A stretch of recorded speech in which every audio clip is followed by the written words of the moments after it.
श्रीमद् भागवत के प्रथम अध्याय के 74वें श्लोक में नारद जी ने भक्ति को शास्त्र विरुद्ध, ध्यान और योग को निष्फल बताते हुए कहा कि मनसश्चा जया लोभाद दंभ पाखंड संशयात शास्त्रानभ्यसनाच्चैव ध्यान योग फलम गतम।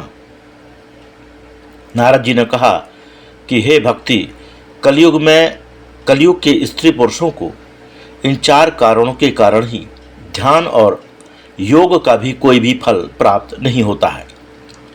जो स्त्री पुरुष ध्यान और योग के नाम पर स्त्री पुरुषों को ध्यान और योग करवाते हैं, वास्तव में वे दंभी, पाखंडी तथा लोभी हैं। ध्यान और योग करवाने वाले स्त्री पुरुषों ने स्वयं ही आत्मदर्शन, परमात्म दर्शन रूप ध्यान योग का फल प्राप्त नहीं किया है, तो ध्यान योग के द्वारा आत्मदर्शन, परमात्म दर्शन के लोभी स्त्री पुरुषों को ध्यान योग का फल कैसे प्राप्त करवा पाएंगे। आइए अब परम योगी, परम ध्यानी नारद जी के कहे हुए कारणों पर विचार करते हैं। ध्यान योग का फल प्राप्त नहीं होने के चार कारण हैं। पहला है शास्त्रानभ्यसनात्। आध्यात्मिक किसी भी प्रकार का ज्ञान हो, वो ज्ञान तो एकमात्र शास्त्रों में ही वर्णित है। अनुभवी ऋषियों द्वारा योगाभ्यास से तथा ध्यान से जिस परम तत्व आत्म तत्व का अपरोक्ष ज्ञान हुआ है, वही ज्ञान योग, भक्ति योग तथा योग ध्यान प्रमाणित है। किंतु जिन स्त्री पुरुषों ने शास्त्रों का अध्ययन अभ्यास छोड़कर कुछ आसनों को तथा नेत्र बंद करने को योग ध्यान कहा है, वह तो अनूनभूत है। शास्त्रों के अभ्यास को छोड़कर अपने मन से योग ध्यान करने से न योग का फल प्राप्त होता है और न ही योग का फल प्राप्त होता है। मनसश्चाजयात, मनसश्च आजयात, मन को ना जीतने के कारण ध्यान योग का फल प्राप्त नहीं होता। मन को जीतना ही योग का फल है और अपने इष्ट का दर्शन करना ही ध्यान का फल है। जैसे जीते हुए व्यक्ति से अपनी इच्छा के अनुसार कार्य करवा सकते हैं, इसी प्रकार जीते हुए मन से किसी का भी आत्म प्रत्यक्ष कर सकते हैं। ध्यान और योग ये दोनों ही आत्मदर्शन तथा परमात्म दर्शन के साधन हैं। ध्यान और योग तभी सफल होते हैं जब मन में पूर्ण नियंत्रण हो। विविध प्रकार के संकल्पों को करना ही मन का कार्य है। जब तक मन में अनेक प्रकार के संकल्पों का आवागमन होता रहेगा, तब तक मन में कोई वस्तु या व्यक्ति का चिंतन स्थिर नहीं हो सकता है।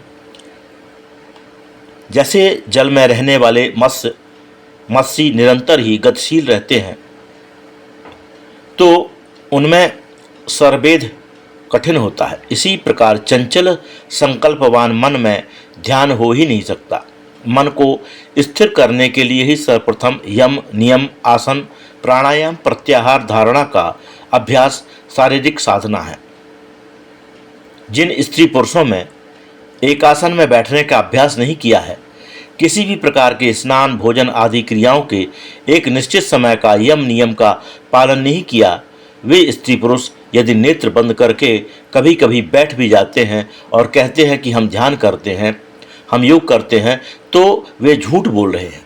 नारद जी ने कहा है कि हे भक्ति, जिन स्त्री पुरुषों के जागरण का तथा निद्रा का नियम नहीं होता है, भोजन का नियम नहीं होता है, वे अपने मन को कभी भी नियंत्रित नहीं कर सकते।